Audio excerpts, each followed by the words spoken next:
Voilà, donc on a fait le tour des compétences de vie essentielles. 1, 2, 3. On a fait le tour des compétences de vie enseignant maternelle. Alors, ça ne fait pas... Enfin, il y a déjà beaucoup de choses, en fait, hein, qui permettent là, de stratégies proactives pour éviter des troubles du comportement. Mais il reste aussi on va dire, des difficultés qui sont plus fréquemment liées à l'autisme et qui provoquent du coup des troubles du comportement qui sont aussi plus spécifiquement liés à l'autisme. Et on va avoir du coup, parmi ces difficultés, qu'est-ce qu'on peut mettre en place. Donc, quelque chose qui peut être difficile pour des enfants, beaucoup plus que pour des enfants ordinaires, c'est les transitions.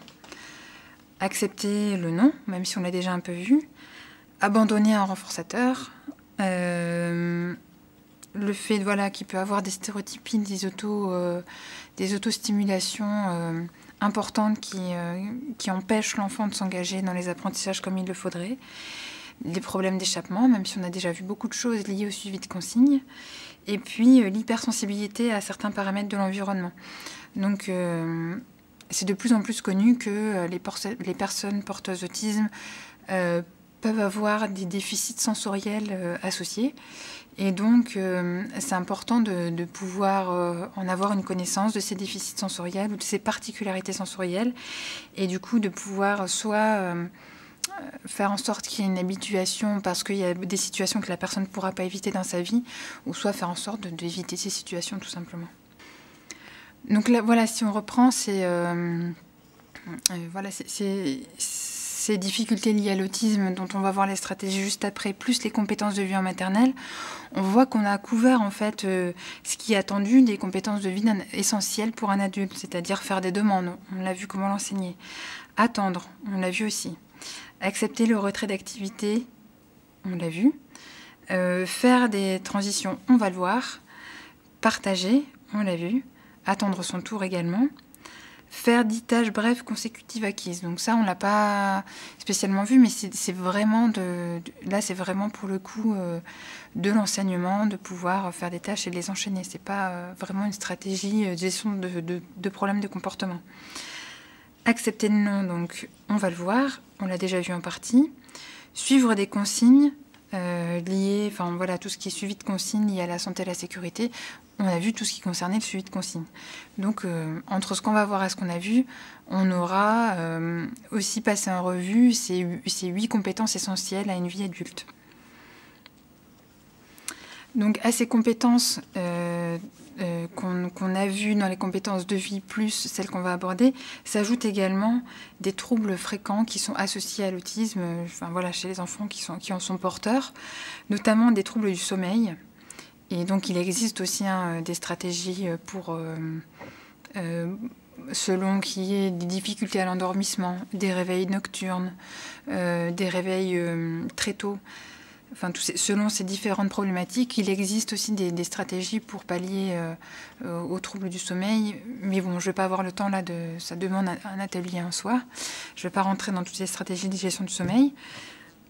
Ensuite, il existe également chez certains enfants des troubles liés à l'alimentation, notamment de l'hypersélectivité, donc l'enfant ne veut manger que certains aliments, ou que certaines textures, ou que certaines couleurs, et ce qui restreint considérablement donc, le répertoire d'aliments qu'il tolère. Et ça, c'est un problème parce que déjà, c'est un casse-tête pour les repas, mais ça peut aussi entraîner des carences pour l'enfant. Et ça restreint aussi l'accès à d'autres environnements comme manger à la cantine de l'école, pour les parents aller chez des amis et manger ce qui est proposé ce qui est cuisiné par les amis. Enfin, voilà, il y a toute une série de contraintes liées aux problèmes d'alimentation qui font que si on ne les règle pas, on diminue en fait les opportunités d'évoluer dans un environnement varié pour l'enfant. À ce sujet, donc, je vais vous présenter rapidement un document donc, disponible sur le site ABASD Info, comme l'était l'EEF. Donc, c'est un document c'est un programme en fait pour montrer comment en amont on peut faire en sorte de je ne vais pas dire peut-être régler les troubles alimentaires, parce que souvent c'est complexe et on ne peut pas juste faire une petite stratégie de prévention, mais en tout cas des stratégies antécédentes qui peuvent un peu parfois pour l'enfant dédramatiser les situations de repas et puis permettre que les choses se passent de manière moins stressante pour tout le monde, parce que c'est aussi souvent le sommeil, l'alimentation, la propreté, c'est des points de focalisation des familles, parce que c'est des compétences importantes qui demandent beaucoup d'énergie de la part de la famille, qui peuvent être longues à acquérir, et c'est pas des choses où on se dit bon, je sais pas, il apprend à écrire ou pas à écrire, c'est pas grave, on fait l'impasse. Mais le sommeil, l'alimentation, l'hygiène de soi, des choses comme ça, c'est tous les jours, on va y être confronté, parce que c'est des gestes obligatoires de la vie, en fait. On ne peut pas ne pas dormir, on ne peut pas ne pas manger. Et donc, tous les jours, les parents vont y être confrontés. Et donc, c'est très important de pouvoir mettre en place des interventions efficaces à ce niveau. Donc voilà, le document que je présente, c'est un document qui est extrait du site d'Olivier Bourgueil, donc ABASD Info. Vous retrouvez le lien sur le diapositive. Et donc, c'est on va dire, voilà, c'est un programme vraiment de gestion d'antécédents pour des problèmes alimentaires. Je répète que ça ne suffit pas, que quand il y a des troubles alimentaires, il faut bien sûr avoir recours à des spécialistes, déjà voir s'il n'y a pas des problèmes médicaux qui sont associés, peut-être même des problèmes dentaires, du reflux gastrique, enfin, il peut y avoir voilà, beaucoup de choses médicales qui sont associées, donc il faut surtout ne pas se dire que ça suffit, mais en tout cas, ça permet pour certains enfants qui ont un peu une aversion pour des aliments et pour des textures, de les familiariser peu à peu, doucement et sans forcing en fait à se familiariser avec tout ça. Donc en fait, ce programme, il a été adapté, comme c'est écrit du livre Just Take a Bite de Laurie Ernstmerger en 2004. Et donc l'objectif, c'est de familiariser l'enfant avec les aspects sensoriels des aliments. Et donc, il présente vraiment une variété de contextes dans lesquels ça peut être travaillé avec des idées. Donc, l'enfant, ce serait bien, par exemple, qu'il commence à avoir des petites responsabilités autour du repas, qu'il soit associé à la préparation des repas, au fait de mettre la table, d'amener le repas à table, de servir, soit se servir elle-même, soit de servir la famille, de débarrasser la table, de nettoyer, ranger la vaisselle, remplir, vider la vaisselle, enfin, tout ce qui peut tourner autour du repas. C'est bien aussi lors de jeux, de jouer par exemple à la marchande avec des aliments en plastique. Enfin, c'est encore un moyen de parler de ces aliments sans qu'ils aient un caractère aversif. De faire des chansons, voilà, tous les légumes au clair de lune, enfin, des choses comme ça, rigolotes autour des aliments. On peut déjà aussi commencer à voir au niveau justement des caractéristiques des aliments, est-ce que la personne elle mange plus facilement des choses cuites, crues, de quelle couleur, plutôt dures, plutôt molles, plutôt croustillantes. Donc on peut déjà aussi voir un petit peu les aspects sensoriels. Au niveau des activités, en fait, pour y aller en douceur, on va d'abord, par exemple, demander à ce que la personne elle soit juste en présence des aliments. On ne demande pas à ce qu'elle les touche ni qu'elle les goûte, juste accepter la présence d'aliments. Donc au début, peut-être au bout de la table, et puis de plus en plus proche. On peut jouer à cacher les aliments dans des récipients, puis à ouvrir, voir est-ce qu'on avait bien deviné que c'était cet aliment ou qu'il était caché dans ce récipient-là. De préparer, de proposer à la personne de choisir une recette, qu'on la prépare ensemble. Elle n'est pas obligée de manger ce qu'elle a préparé, juste qu'elle soit déjà associée à tout ça. Qu'elle participe à venir au supermarché faire les courses, si ce n'est pas un environnement trop stressant, bien sûr.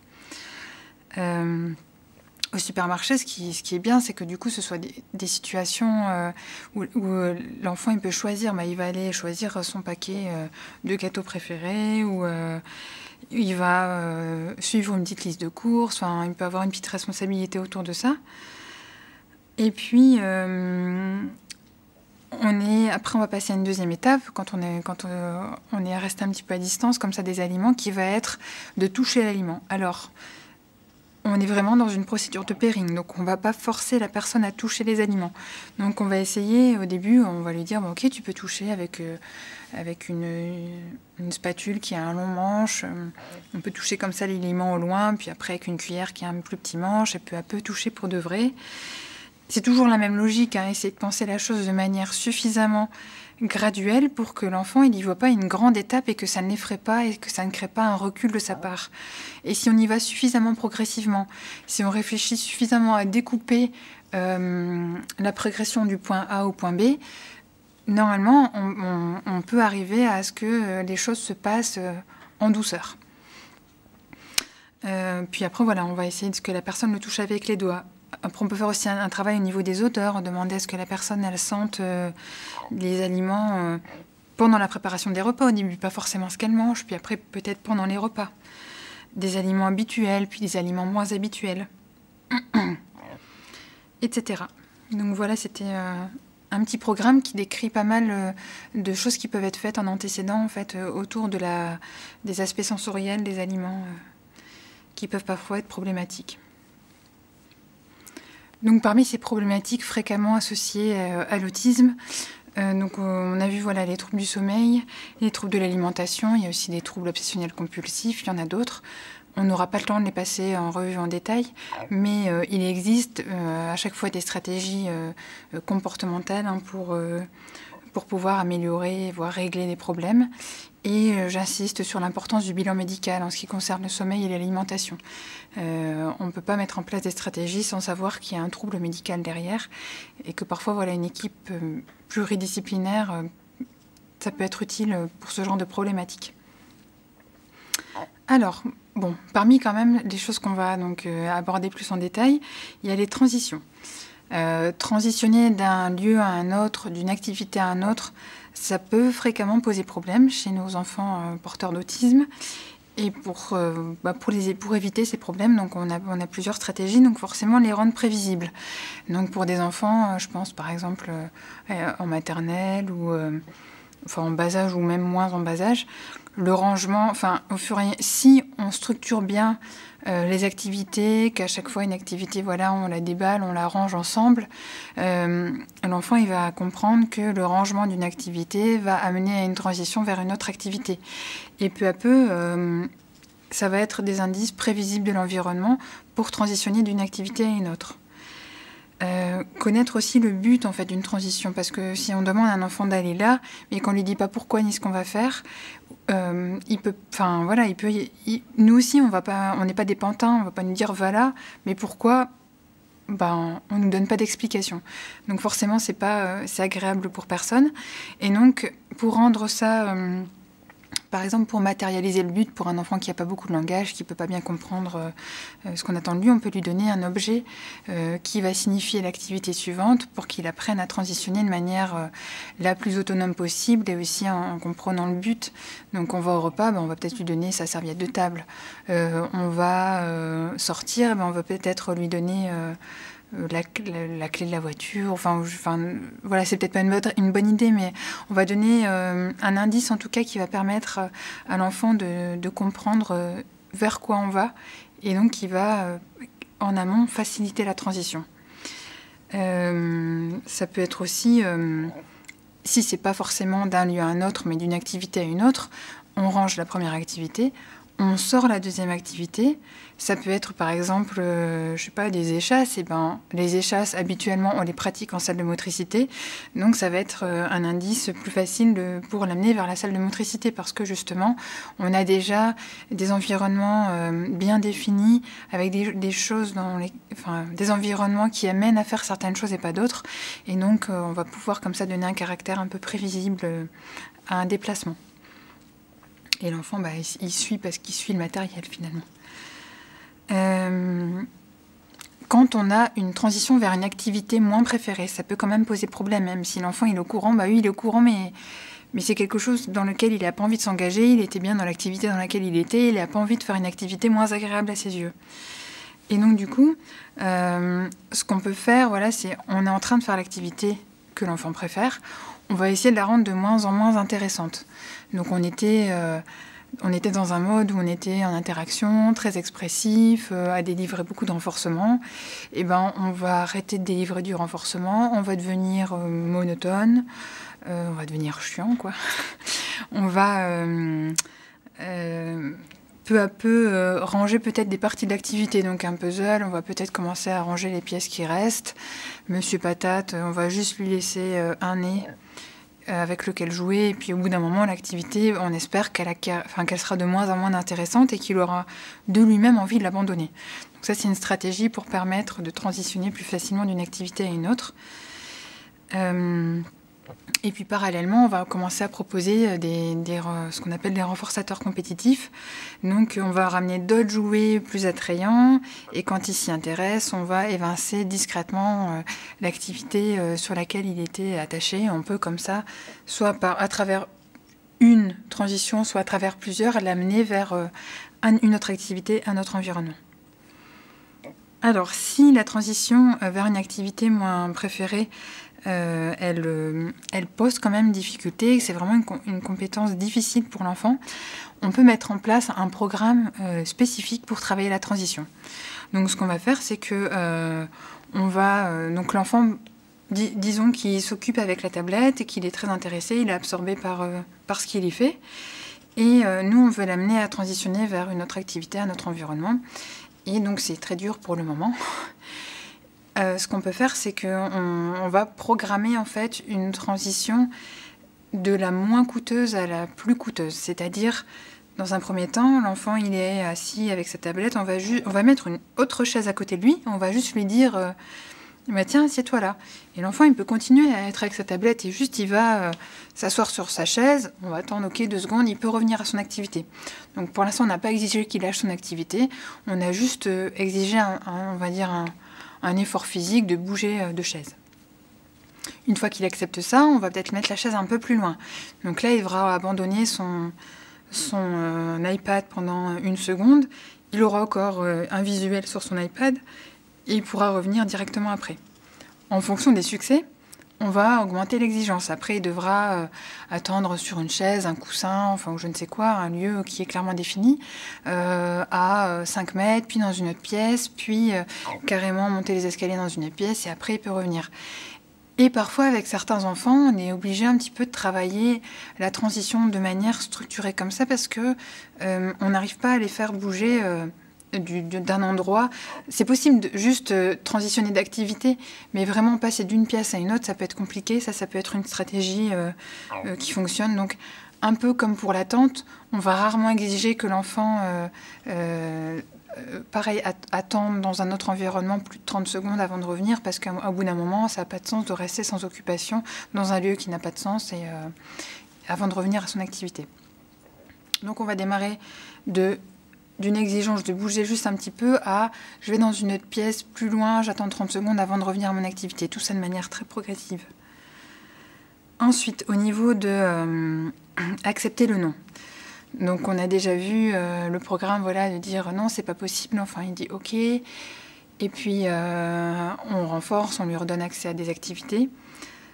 Ça peut, on a des enfants qui sont moins obéissants, on va dire, et pour qui modeler le OK, c'est pas si facile. Et on va parfois avoir besoin d'un enseignement encore plus précis d'accepter le non. Et dans ce cas-là, en fait, ce qui va être notre but, ça va être un peu de changer cette valeur du non. C'est que pour l'instant, si on dit non, bing, ça provoque une crise presque réflexe au mot non. Et on veut un peu déconditionner ce lien entre non et la crise. Et donc le but, c'est que le non, il change de valeur, qu'au final, qu'il apprenne l'enfant que le non, c'est pas si grave. Et donc pour faire ça, on va identifier ses items préférés, des items moyennement préférés et des items peu préférés. Et on va les classer comme ça. Donc on va dire, voilà, les préférés, c'est valeur 3, moyennement préféré, valeur 2, assez neutre, peu préféré, valeur 1. Et puis, tout au long de la journée, quand l'enfant il demande quelque chose, on va lui dire non, tu ne peux pas l'avoir, mais tu peux avoir ça. Et au début, on va lui donner un objet hautement préféré. Donc, tu peux pas avoir, par exemple, il demande le ballon, tu peux pas avoir le ballon, mais tiens, tu peux avoir l'iPad. On sait que l'enfant, il adore l'iPad. Et donc, il va apprendre que le non, en fait, c'est pas très grave, puisque derrière, on a des choses sympas. Et ce non va peu à peu changer de valeur. Quand, de manière stable, l'enfant accepte que c'est non pour ça et qu'il peut avoir accès à ça, on va lui dire non après en lui proposant des choses moyennement préférées, la valeur 2 qu'on avait définie. Donc, si par exemple les toupies c'est quelque chose qu'il aime mais c'est pas non plus, il n'est pas fan, on va lui dire bah non tu peux pas avoir le ballon mais tu peux avoir les toupies. Ok, au fur et à mesure que ça se passe bien, on va dire non tu peux pas avoir ça mais tu peux avoir les objets moins préférés, un truc qui n'a pas beaucoup de sens mais l'enfant il obtient quand même quelque chose. Et puis dans une étape suivante, on va alterner donc du non, tu peux pas avoir ça, mais tu peux avoir ça en mixant des choses préférées, moins préférées, avec tu peux pas avoir, et tout court, tu peux pas avoir le vrai non. Et au début, donc ça va être par exemple 80% de tu peux pas avoir ça, mais tu peux avoir ça, 20% de tu peux pas avoir tout court, et peu à peu, on va arriver à ce que ce soit à peu près moitié-moitié. C'est.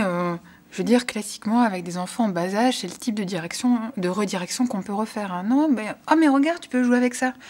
Et c'est juste quelque chose là qu'on va enseigner de manière systématique tout au long de la journée pour accélérer cet apprentissage de la tolérance au non. Hop. Ensuite, abandonner un renforçateur. Donc le fameux c'est fini. On va employer en fait des stratégies très semblables à celles de la transition quand le c'est fini pose vraiment problème. Donc c'est-à-dire qu'au début c'est fini. Ok, donc l'enfant il doit nous rendre la chose et on lui redonne direct derrière. Super, t'as bien accepté que c'était fini, tu peux encore jouer avec. Donc au début c'est même si l'enfant voilà c'est vraiment ça déclenche rapidement les troubles du comportement, ça va être c'est fini. Il nous le donne et on le rend. En fait, il l'a même pas lâché. C'est juste, il a un mouvement vers nous et puis il peut le garder. Et après, donc, on va exiger, il nous rend 1 seconde, 2 secondes, de plus en plus longtemps, jusqu'à 30 secondes. Et puis, peu à peu, on va introduire une petite tâche d'enseignement simple et on va lui rendre. Et 2 petites tâches, 3 petites tâches et on va lui rendre. Et au final, on lui aura accepté peu à peu, on lui aura appris, pardon, peu à peu à accepter que c'est fini. Et ben c'est un vrai c'est fini et on fait autre chose, même si derrière il peut y avoir accès. Parce qu'on va différer de plus en plus. Et donc, au final, en fait, si on a des objets ou des centres d'intérêt qui sont vraiment trop envahissants et que malgré un travail structuré, systématique sur le fait de les abandonner ou de ne pas y avoir accès, enfin d'accepter le non, d'accepter que c'est fini, ça pose quand même problème. Et ben parfois, il faut décider que ces objets, on va les éloigner des séances parce que c'est toute leur source de problèmes de comportement. C'est quelque chose en fait qui a un caractère obsessionnel et qui bloque les apprentissages, l'épanouissement de l'enfant, son avancée. En fait, il rentre dans quelque chose en fait, où l'enfant même parfois s'énerve lui-même avec cet objet. Il en tire même plus un plaisir. C'est juste devenu quelque chose un peu obsessionnel. Donc parfois, ça peut être nécessaire de carrément retirer cet objet de l'environnement de travail.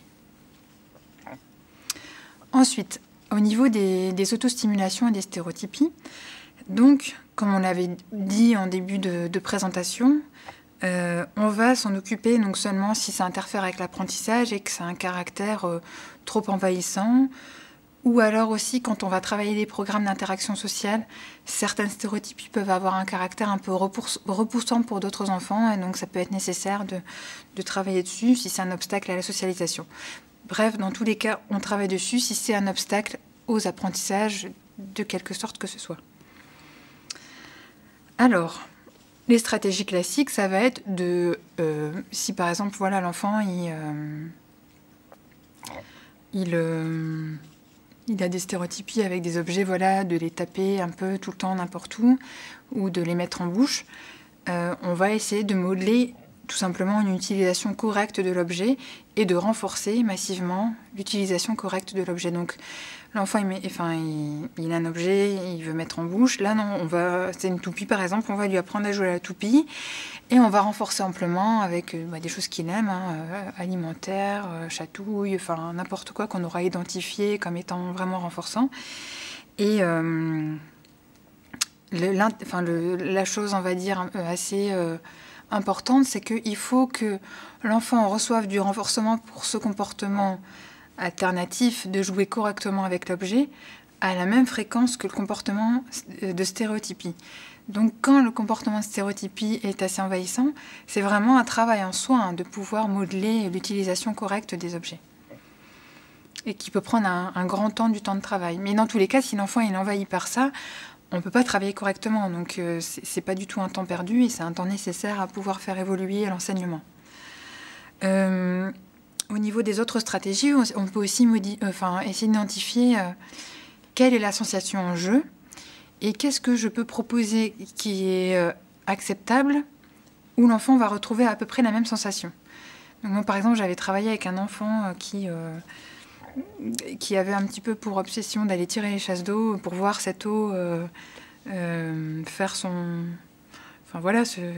tourbillonner là dans la cuvette.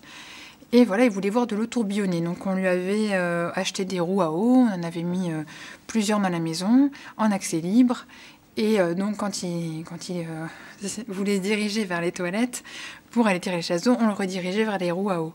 Et peu à peu, en fait, il a vraiment trouvé des sensations qu'il cherchait et il a arrêté d'avoir ces comportements d'aller tirer la chasse d'eau. Si la stéréotypie, elle a tout de même plus de valeur que le comportement de remplacement qu'on essaye d'instaurer, donc de jouer correctement, de rediriger vers un matériel adapté, on peut augmenter l'effort pour s'engager dans la réponse.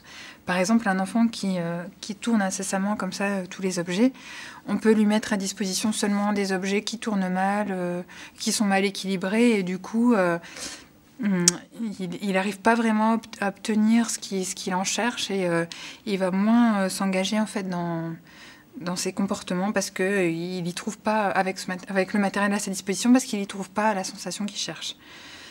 Un objet lourd, un objet qui tourne mal.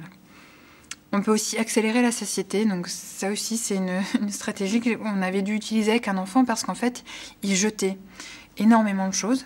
Parce qu'en fait, il aimait jeter. C'était pas de la recherche d'attention, c'était pas de l'échappement, c'était juste il aimait voir ces objets voler, quoi. Et donc, en début de séance, on prenait 5 minutes où on lui donnait une centaine de balles à jeter dans l'escalier. On faisait notre séance de jet de balles, voilà. Et puis après, en gros, on l'avait mis un petit peu à satiété de cette recherche de sensations.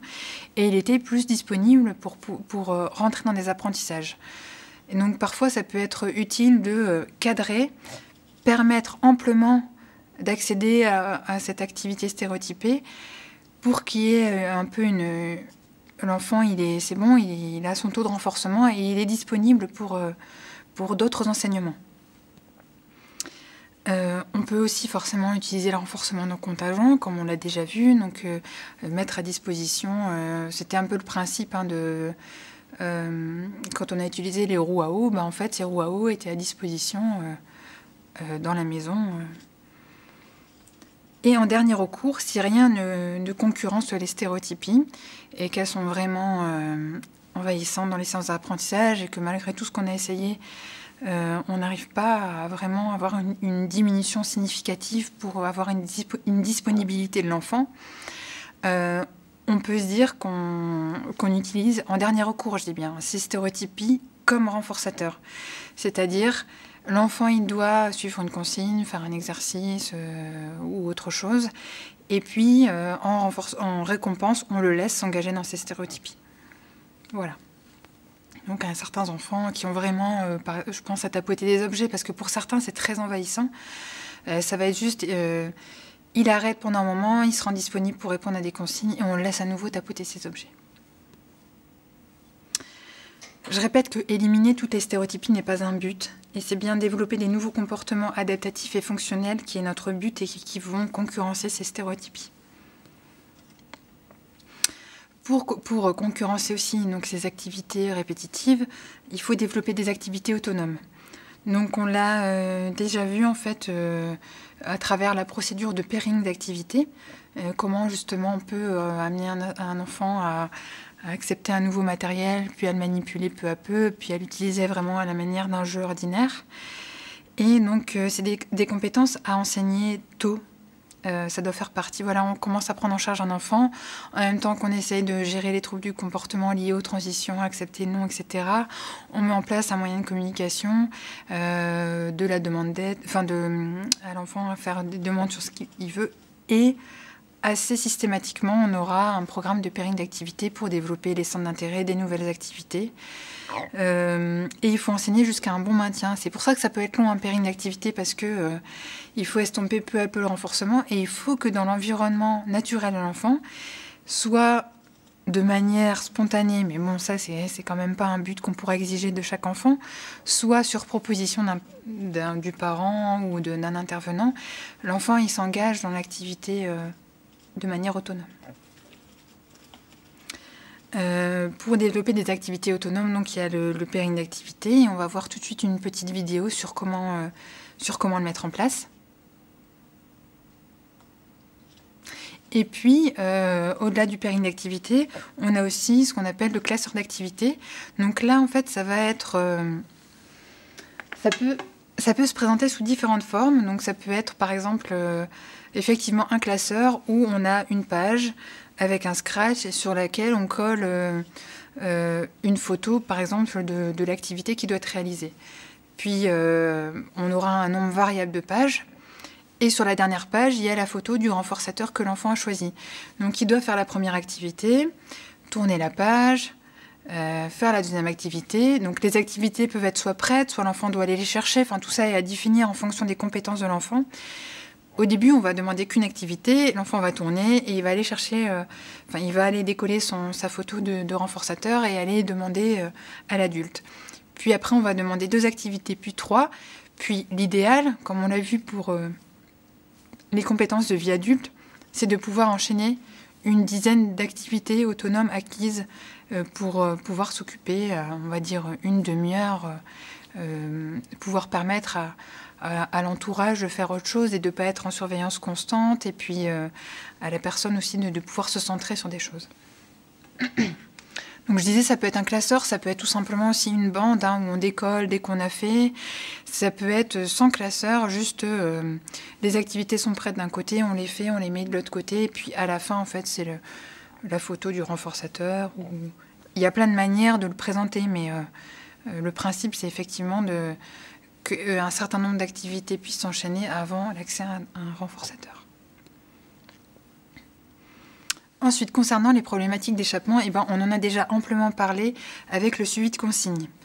Je vais un petit peu, du coup, passer en revue tout ce qu'on avait un peu évoqué. C'est-à-dire que quand on a une situation d'échappement qui se présente, donc on demande à l'enfant de faire quelque chose et on a un trouble du comportement, il faut se poser la question, est-ce que je pose des consignes agréables de manière régulière? Est-ce que je ne pose pas de consignes inutiles?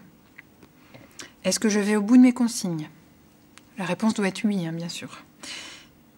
Est-ce que je mixe des tâches faciles avec des tâches difficiles? Ça, on ne l'a pas encore abordé en détail, mais dans nos programmes d'enseignement, pour que l'enfant, en fait, il se sente en réussite et qu'il n'expérimente pas que des consignes égales, c'est dur, égal, je vais être en échec, il faut qu'on ait un taux de consignes acquises, faciles, ce qu'on appelle aussi de haute probabilité, c'est-à-dire l'enfant va à coup sûr les émettre les comportements attendus, élevés par rapport aux consignes difficiles, nouvelles, qui vont requérir plus d'efforts. Classiquement, quand on commence à travailler avec un enfant, ça va être 80% de consignes faciles, acquises, maîtrisées, qui demandent peu d'efforts, versus 20% de consignes difficiles qui sont en apprentissage, qui demandent plus d'efforts. Donc c'est vraiment un ratio qu'il est important de respecter si on veut une coopération de l'enfant. Et on va aussi en reparler après parce que ça sert à ce qu'on appelle à l'inertie comportementale, mais on l'abordera juste derrière. Est-ce que je donne toute l'aide nécessaire au succès de l'enfant? Est-ce que j'entretiens mon pairing? Est-ce que la longueur, la difficulté et le matériel de la tâche sont adaptés?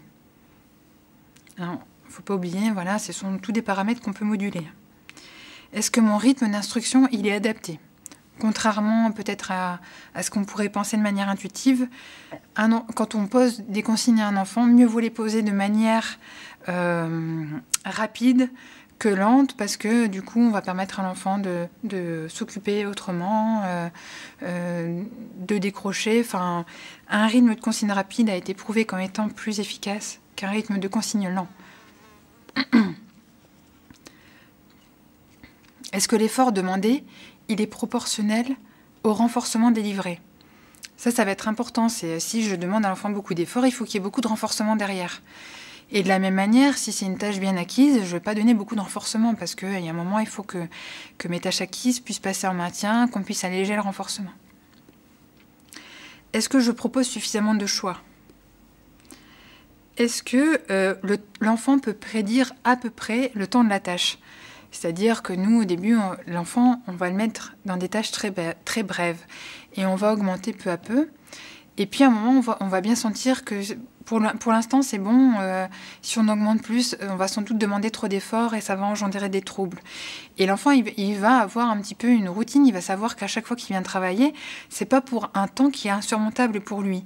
Et l'erreur qui peut être faite de manière assez fréquente, c'est l'enfant, il coopère, alors je pousse. Je lui en demande encore plus et je lui en demande jusqu'à... En fait, on va dire jusqu'à aller chercher le trouble du comportement. Et c'est une chose à surtout pas faire. Si l'enfant, il coopère bien, les faux, il coopère le mieux, c'est là où je vais arrêter mes consignes le plus rapidement. Je veux lui apprendre que quand tu coopères bien, c'est super, c'est ce que j'attends de toi. Tiens, du renforcement, beaucoup, longtemps. Par contre, quand tu coopères pas, je ne vais pas lâcher ma tâche, je vais aller au bout. Je vais peut-être pas te demander des consignes difficiles parce que je veux pas que tu sois en échec et qu'on perdure comme ça dans des troubles du comportement, mais je vais te demander de faire encore quelques tâches faciles avant de te permettre qu'on arrête la situation d'enseignement, et je vais pas te permettre d'accéder à des choses que tu aimes beaucoup. Tu auras juste une petite pause et puis après on va s'y remettre. Donc il faut vraiment ne pas avoir cette tentation de pousser un apprentissage parce que ça se passe bien, parce que juste là, on est en train d'aller chercher le trouble du comportement au lieu d'être de manière préventive, se dire ça se passe bien, c'est chouette, c'est ça que je veux, alors je vais renforcer ça. Et puis forcément, il faut aussi de la communication fonctionnelle, savoir demander de l'aide, des pauses, comme on en a déjà parlé. Alors l'inertie comportementale, je l'évoquais juste avant, behavioral momentum en anglais. Donc en fait, c'est... on va dire que c'est une stratégie qui ne marche pas seulement avec les personnes atteintes d'autisme, ça marche aussi avec nous. C'est quelque chose d'assez généralisé. En fait, quand on demande à la personne de s'engager dans 2 à 5 tâches, bien sûr brèves, peu coûteuses, acquises, qui demandent peu d'efforts, on a bien plus de chances que derrière, elle s'engage dans une tâche qui demande des efforts que si on lui demande une tâche qui demande des efforts à froid. Et c'est pour ça que notre manière d'enseigner, quand on est à table avec l'enfant et qu'on fait l'enseignement intensif, ça va être, je pose consigne facile, facile, facile, difficile. Facile, difficile, facile, facile, difficile. Donc je vais mixer comme ça et je vais faire en sorte de créer à chaque fois cette inertie pour permettre à l'enfant d'être le plus possible actif dans l'apprentissage. Et ça, je veux dire, ça marche même avec nous. Je veux dire, moi, si j'ai pas envie... moi, je sais que je me l'applique à moi-même. Quand j'ai pas envie de faire quelque chose, je me dis qu'est-ce que je pourrais faire qui fait qu'au final, je vais le faire. Donc, j'ai pas envie d'aller faire une machine à laver. Donc, je vais me lever. Je vais d'abord juste, par exemple, ranger mes chaussons. Puis, je vais ranger une autre connerie qui traîne. Ok, là, je me suis mise, en fait, à faire des choses peu coûteuses, machin. Et je me suis mise dans l'action, en fait. Et après, je vais être plus enclinte, je sais plus comment on dit. Je vais, être beaucoup plus à même de faire cette tâche qui me semblait vraiment coûteuse de but en blanc. Donc voilà, on va enseigner comme ça cette alternance de consignes à haute probabilité, facile, avec 1-2 consignes maximum consécutives, difficiles. On les présente rapidement. Et puis, bien sûr, on récompense à chaque fois ces séquences. Et puis, ça a la vertu donc, de diminuer le non-suivi de consignes, de diminuer les agressions suite aux consignes difficiles et de diminuer aussi la lenteur d'exécution et la latence de réponse. Donc, c'est vraiment un outil vraiment utile et il faut y penser, en fait, à l'utiliser dans toutes ces situations où on a l'impression que l'effort demandé est important. Et enfin, la dernière chose qu'on avait évoquée, qui était une problématique fréquemment liée à l'autisme, c'était l'hypersensibilité à certains paramètres de l'environnement au niveau de la sensorialité. Donc, les personnes porteuses d'autisme peuvent être... en fait, il existe des... Bon, j'en ai pas ramené, mais il existe des vidéos où des personnes justement porteuses d'autisme de haut niveau, ils ont fait des montages pour essayer de simuler, de faire comprendre à nous, les neurotypiques, ce qui se passe dans leur tête, enfin, comment ils perçoivent leur environnement. Et pour certains, une situation qui pour nous, au niveau du bruit, est tout à fait acceptable, peut être pour eux très envahissante. Par exemple, juste si moi je tapote du pied, lui, il peut l'entendre comme boum, boum, boum. C'est juste que la sensorialité, elle est différente et que il faut bien observer, en fait, surtout quand les personnes sont non-verbales et qu'elles ne peuvent pas nous le dire. Il faut pouvoir observer, voir. Il y a aussi des tests sensoriels qui commencent à émerger et de voir, voilà, forcément, donc en antécédent, ce qu'on va faire, si on repère qu'au niveau sensoriel, c'est difficile, eh ben, on va éviter certains environnements qui peuvent être trop stressants c'est le cas, par exemple, on peut voir à l'école des enfants qui refusent d'aller en cours de récréation parce que toute cette agitation en cours de récréation, c'est des agressions pour eux. Et donc, c'est peut-être pas... en tout cas, c'est pas une bonne stratégie de forcer l'enfant à aller en récréation. On va peut-être faire une habituation progressive. C'est donc la stratégie, là, donc je voulais parler habituation, désensibilisation systématique, mais il faut y aller progressivement, parce que c'est quelque chose, en fait, qui nous paraît anodin, et on peut se dire, mais c'est un caprice, il veut pas y aller, c'est un caprice, mais peut-être pas, en fait. Peut-être qu'au niveau sensoriel, c'est vraiment une réelle difficulté. Et bon, après, la difficulté, c'est justement de bien jauger, est-ce un caprice, est-ce un problème sensoriel ? Donc le principe de la désensibilisation systématique ou de l'habituation, c'est justement de se dire, bon, actuellement, qu'est-ce qu'il tolère ? Quel est le niveau de bruit ou le niveau de... on peut le travailler pour plein de choses. Hein. Moi, j'avais travaillé ça pour une adolescente qui donc n'acceptait pas les soins médicaux. Elle n'acceptait pas, donc on regarde dans ses oreilles, ouvrir la bouche, un stéthoscope sur sa poitrine. Donc on avait se dire actuellement... Qu'est-ce qu'elle accepte ? Donc elle acceptait par exemple d'être en présence de ces objets, sans qu'ils touchent son corps. Ok, c'est notre première étape. L'étape ultime, c'est qu'elle accepte que tous ces objets ils soient en contact de son corps pendant autant de temps. Regardez les oreilles, ça dure 10 secondes. Regardez la bouche, ça dure 15 secondes. Le stéthoscope, ça va être par exemple 2 minutes. Donc ça va être notre critère final. Et nous, on va programmer des étapes intermédiaires pour arriver à ce qu'il y ait une tolérance de la situation finale. Si je veux qu'il y ait une tolérance directe de la situation finale, je vais juste aller au clash. Par contre, si je me dis, bon, pour l'instant, ok, elle tolère la présence de ces objets. Alors la deuxième étape, c'est rapprocher l'objet. Je veux peut-être juste que la baisse-langue y soit là, pendant 10 secondes. Si pendant 10 secondes, elle l'accepte, hop, je renforce et j'en exige pas plus. Plusieurs jours de suite, elle accepte ça. Après, je veux juste que la baisse-langue y soit au contact de la lèvre. 10 secondes, pareil, elle accepte ça, plusieurs jours consécutifs. Prochaine étape, que la baisse-langue y touche les dents, etc. Donc on comprend la logique jusqu'à obtenir notre étape finale. Et donc on peut l'appliquer à énormément de situations, à tolérer un niveau de bruit, à tolérer justement des intrusions d'outils, à tolérer de nombreuses situations. À rentrer dans un ascenseur, à plein de choses. Donc, si on revient à nos fonctions du comportement, donc je fais un rappel rapide, hein. Recherche de renforcement positif, social ou automatique, recherche de renforcement négatif, social ou automatique. On va récapituler quelles interventions parmi tout ce qu'on a vu là correspondent aux fonctions recherchées, enfin à ce que l'enfant recherche à travers ses comportements. Donc notre dernière partie est tout simplement un petit récapitulatif des stratégies proactives en fonction des fonctions des comportements. Donc quand on est en présence de recherche d'attention de la part de l'enfant, on va donner de l'attention fréquente non contingente. On va donner de l'attention fréquente sur les bons comportements.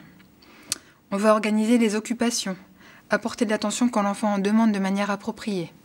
Organiser les occupations, c'est-à-dire que quand j'ai pas le temps de délivrer de l'attention à l'enfant, je vais le mettre dans une activité qu'il aime beaucoup et où il va pas penser à me demander de l'attention. Quand j'ai plus de temps, là, je peux peut-être justement être plus disponible et qu'il soit pas dans une activité aussi renforçante. Quand l'enfant il cherche à accéder à des objets, à des activités, on va enseigner un moyen fonctionnel de lui demander. On va, si nécessaire, travailler l'abandon du renforçateur.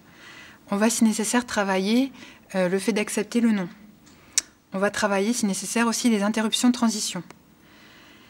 Si l'enfant recherche du renforcement automatique, du renforcement positif automatique, des sensations, donc on va identifier les modalités sensorielles en jeu et essayer de proposer des activités acceptables qui procurent une sensation très semblable. On va augmenter l'effort pour s'engager dans le comportement stéréotypé. On peut accélérer la satiété. On se souvient, jeter les balles en début de séance. On peut, de la même manière, délivrer du renforcement non contingent, c'est-à-dire de donner en accès libre des jouets, des items avec lesquels la personne peut obtenir les sensations qu'elle cherche. On va enseigner du jeu autonome par pairing, par classeur, les deux. Si la fonction du comportement, c'est du renforcement négatif social, de l'échappement, on se souvient, il faut faire du pairing, des personnes, des lieux, des activités, du matériel, de tout. On peut travailler des interruptions de transition, donner des consignes agréables régulières, pas de consignes inutiles, avoir un bon contrôle de l'instruction. Donc on va jusqu'au bout de nos consignes. C'est nous qui gardons un contrôle sur le renforcement et qui le délivrons quand la personne a suivi les consignes et qui ne le délivront pas quand elle n'a pas suivi les consignes. Donc pas du renforcement, un accès libre. Des tâches faciles, fréquentes, alternance de tâches faciles, difficiles, donner toutes les aides nécessaires pour que la personne soit en succès, adapter la longueur, la difficulté, le matériel de la tâche, adapter le ratio de renforcement, c'est-à-dire à quelle fréquence la personne va obtenir du renforcement, le rythme des instructions, adapter la longueur des séances, proposer des choix, des repères dans le temps, enseigner des demandes d'aide, des demandes de pause, et ce qu'on a vu, l'inertie comportementale. Tâches facile, facile, facile, difficile, facile, difficile, facile, facile, difficile. Et quand la fonction, c'est du renforcement négatif automatique, donc échapper à une stimulation désagréable, on aura donc ce qu'on a expliqué, la désensibilisation systématique, l'habituation progressive à des stimulations qui peuvent être désagréables. Si c'est nécessaire, je vais par exemple le faire parce que les soins médicaux, c'est nécessaire. Par contre, si la personne elle ne tolère pas certaines situations qui ne sont pas obligatoires dans la vie d'une personne, je ne vais pas l'y contraindre si ça n'a pas de sens et si ça ne lui apporte rien de spécial. Et voilà, on ne va pas laisser obliger une personne à être dans une situation qui lui est désagréable si ça n'apporte rien dans son épanouissement ou dans l'apport de nouvelles compétences ou de son développement. Et enfin, ça c'est un petit tableau récapitulatif donc, qui a été traduit par Maude Collinet, qu'on peut retrouver donc, sur une de ses présentations, un diapositive qui est à disposition sur Internet, sur le site ABSD Info aussi, je crois, dans les supports de formation. Ce tableau, c'est une traduction d'un tableau qui existe dans le livre Le comportement verbal, enfin enseigner le comportement verbal de Marie Berbera Lynch. Et il récapitule en fait les stratégies aussi de prévention par rapport aux différentes fonctions. Donc c'est un peu tout ce qu'on a passé en revue au cours de la formation, mais c'est une nouvelle façon aussi de récapituler ces différentes, tous ces points qu'on a vus. Alors, on a passé en revue beaucoup de choses, que ce soit la définition, l'analyse et les stratégies de prévention. Les principes qui sous-tendent toutes ces stratégies sont assez simples, dans la mesure où voilà, on a toujours du pairing, on a toujours du façonnement, dans la mesure où on démarre de là où on est l'enfant, on veut l'amener à un point B, et on passe par autant d'étapes que nécessaire pour qu'il ne sente pas une progression trop intrusive, trop difficile. beaucoup de renforcement, focalisation positive. Et ça, s'il y a une chose que j'aimerais qu'on retienne de cette intervention, c'est que les troubles du comportement, ce sont des déficits, presque systématiquement des déficits de compétences et qu'il faut enseigner. La première démarche, c'est pas de punir un comportement, c'est de dire si l'enfant il s'engage dans ce comportement, c'est que dans cette situation, c'est la meilleure chose qu'il a trouvée pour satisfaire ce qu'il recherche. Et donc, ça veut dire qu'il a pas trouvé à ce moment-là un moyen alternatif d'obtenir ce qu'il cherche. Et qu'on doit enseigner, on doit donner à l'enfant les outils pour qu'il obtienne ce qu'il veut. Donc ça, voilà, la focalisation positive, j'aimerais vraiment que ce soit quelque chose qui soit retenu. Et puis, bien sûr, des stratégies d'aménagement spatial, temporel. Donc au final, toutes ces stratégies, elles ne sont pas compliquées. Le plus dur, c'est bien sûr de les combiner, de l'art de les combiner comme il faut, de les doser, et puis aussi de les généraliser, c'est-à-dire que là, j'ai essayé quand même de donner beaucoup d'exemples et d'illustrer à chaque fois les stratégies de prévention, mais elles s'utilisent pour un nombre incalculable de comportements. Et parfois, on n'a pas le réflexe de se dire « Ah mais oui, en fait, du façonnement, je peux l'utiliser pour ça. Et la désensibilisation, je peux l'utiliser pour ça. » Et tout le travail, c'est vraiment d'être suffisamment familier avec ces concepts pour pouvoir les appliquer de manière ample et systématique. Donc là, je vous ai mis mes références. Et puis, il me reste à vous remercier pour votre attention. Et puis, donc, à remercier également l'équipe de Canal Autisme qui a fait l'enregistrement. À bientôt donc, pour un prochain module, le module numéro 2, qui concernera donc, les stratégies agir en conséquence quand la prévention a échoué. Et puis vous pouvez aussi trouver sur cette page l'adresse de mon site internet sur lequel je mets à disposition un certain nombre de documents qui peuvent être aussi utiles pour des éducateurs, pour des psychologues, pour des parents. Voilà, des ressources en ligne. Merci.